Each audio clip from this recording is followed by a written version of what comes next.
আজ আমরা শুনব বিখ্যাত দার্শনিক কনফুসিয়াসের জীবনী। জীবনীটি শুনতে থাকুন, আর এমন আরও কাহিনী শুনতে অবশ্যই সাবস্ক্রাইব করুন আমাদের চ্যানেলটি। চলুন শুরু করি।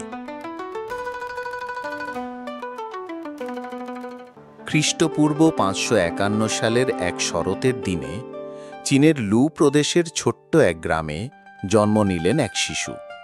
গ্রামের লোকেরা তখনও বুঝতে পারেনি যে এই শিশুটি একদিন পুরো পূর্ব এশিয়ার চিন্তাধারার ভিত্তি বদলে দেবে। শিশুটির নাম রাখা হল কম ছিউ। পরবর্তীতে তিনি সারা বিশ্বে পরিচিত হন কনফুসিয়াস নামে।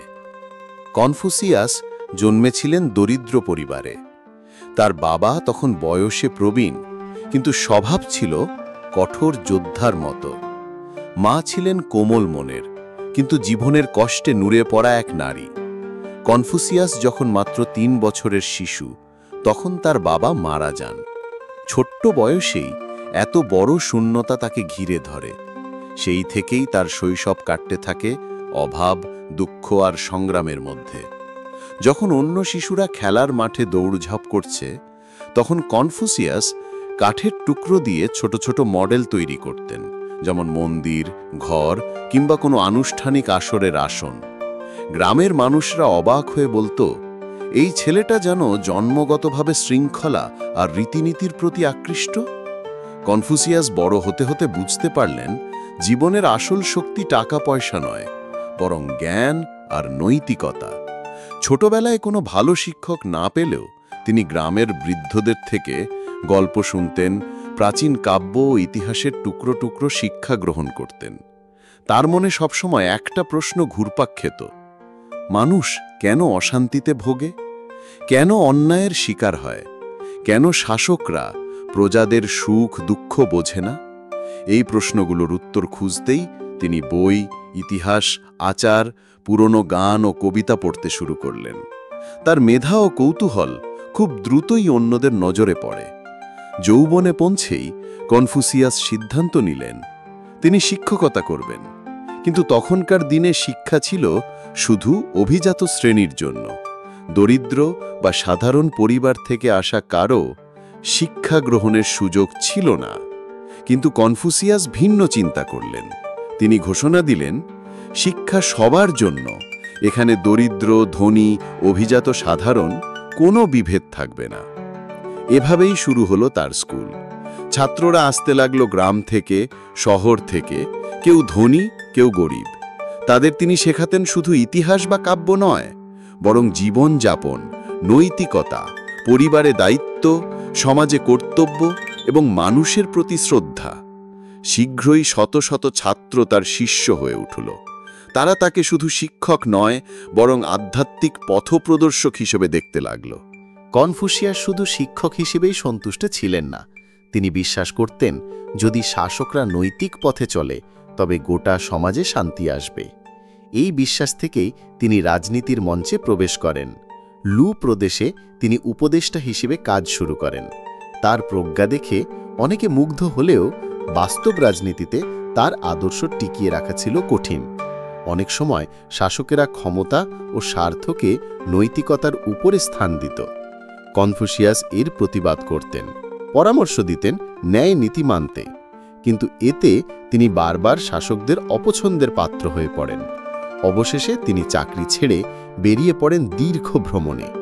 প্রায় 13 বছর ধরে কনফুসিয়াস বিভিন্ন প্রদেশে ঘুরে বেড়ালেন। কোথাও তাকে সম্মানিত অতিথি হিসেবে ডাকা হলো, কোথাও আবার উপহাসের শিকার হতে হলো। কখনো তার কথা শুনে রাজারা অনুপ্রাণিত হলেন, আবার কখনো তাকে দূরে সরিয়ে দিলেন। এই ভ্রমণকালে তার জীবন বহুবার বিপদের মুখোমুখি হয়েছে। কখনো ক্ষুধার্ত থাকতে হয়েছে, কখনো শিষ্যদের সঙ্গে পরিত্যক্ত ঘরে রাত কাটাতে হয়েছে। কিন্তু তিনি হার মানেননি। তিনি বিশ্বাস করতেন, একদিন তার ভাবনা মানুষের হৃদয়ে জায়গা করে নেবে। তার শিক্ষা ও দর্শনের মূল কয়েকটি দিক হল রেন বা হিউম্যানিটি, অর্থাৎ মানবতা ও দয়া। মানুষের প্রতি সহানুভূতি ও মমতা হল জীবনের আসল শক্তি। ই অর্থাৎ যা সঠিক তাই করা উচিত, যদিও তা কঠিন হয়। লি অর্থাৎ শৃঙ্খলা ও আচার। সমাজে শৃঙ্খলা ও শালীনতা বজায় রাখা জরুরি। শিয়াও অর্থাৎ পিতৃমাতৃভক্তি। পরিবার হল সমাজের মূল ভিত্তি। জুনজি বা এক্সেম্পলারি পার্সন অর্থাৎ শিক্ষা, নৈতিকতা ও আত্মনিয়ন্ত্রণের মাধ্যমে মানুষ সৎ ব্যক্তি হয়ে উঠতে পারে। এই চিন্তাধারাই পরবর্তীতে কনফিউশিয়ানিজম নামে পরিচিত হয়। দীর্ঘ ভ্রমণের পর কনফুসিয়াস আবার লু প্রদেশে ফিরে এলেন। তখন তার বয়স অনেক বেড়ে গেছে। রাজনীতি তাকে ব্যর্থ করলেও তিনি জানতেন তার আসল কাজ হল শিক্ষা ও জ্ঞান প্রচার। শেষ জীবনে তিনি শিষ্যদের নিয়ে প্রাচীন গ্রন্থ সংগ্রহ, সম্পাদনা ও ব্যাখ্যা করতে শুরু করেন। তার শিষ্যরাই তার ভাবনাগুলো সংরক্ষণ করলেন। এইভাবেই জন্ম নেয় অ্যানালিক্টস অফ কনফিউশিয়াস, যা আজও দার্শনিক গ্রন্থ হিসেবে বিশ্বজুড়ে সমাদৃত। খ্রিস্টপূর্ব 479 সালে 72 বছর বয়সে কনফুসিয়াস মৃত্যুবরণ করেন। মৃত্যুর আগে তিনি নাকি বলেছিলেন, আমার শিক্ষা হয়তো এখনকার মানুষ বোঝেনি, কিন্তু ভবিষ্যতের মানুষ নিশ্চয়ই বুঝবে। কনফুসিয়াসের মৃত্যুর 100 বছর পর থেকেই তার দর্শন চীনের সমাজ ও রাজনীতির কেন্দ্রে জায়গা নিয়েছে। হাজার বছর ধরে চীনের প্রশাসনিক পরীক্ষায় কনফুসিয়াসের দর্শন ছিল অপরিহার্য।